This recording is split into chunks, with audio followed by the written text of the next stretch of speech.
शादी के मंडप में दूल्हा रोमांटिक अंदाज में दुल्हन से बोला, मैं आई किस यू डार्लिंग। तो दुल्हन शर्माते हुए बोली, हमने तो कभी गैरों को भी मना नहीं किया, आप तो फिर भी अपने हो।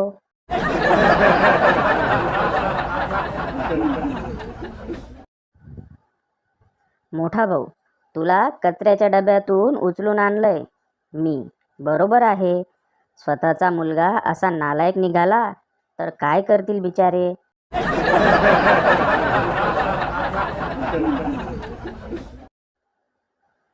गण्या, तुला चिंचा खायला आवडतात म्हणून मी झाडावर चढलो. पिंकी, तू चढला म्हणून तर चिंचा खाऊ वाटल्या ना.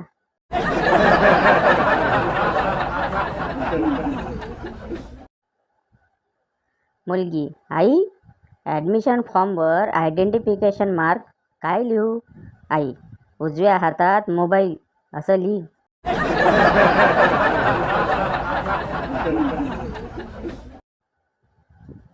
गण्या बसस्टॉपवर उभा होता.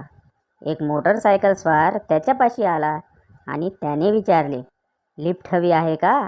गण्या, नो थँक्स, माझे घर तळमजल्यावरच आहे.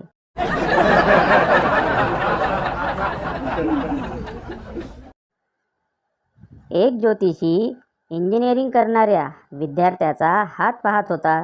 ज्योतिषी, बेटा, तू खूप खूप शिकणार आहेस. विद्यार्थी, ते माहीत आहे हो, गेल्या 10 वर्षापासून मी शिकतोच आहे. मला सांगा, मी पास कधी होणार.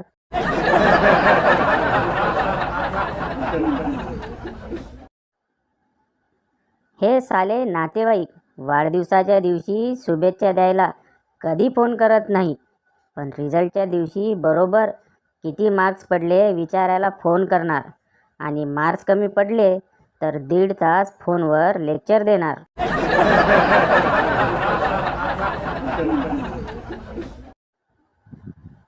ना तलवारीची धार ना गोळ्यांची बरसात आम्हाला घाबरवू शकते. परीक्षेचा निकाल लागल्यावर सर्वात जास्त घाबरायला होतं ते म्हणजे बाबांच्या माराने.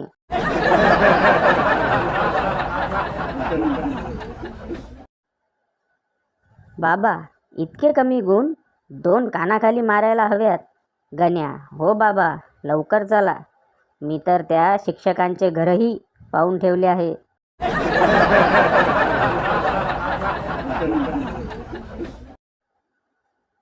मुलगी, मला एका मुलाने गालावर किस केलं.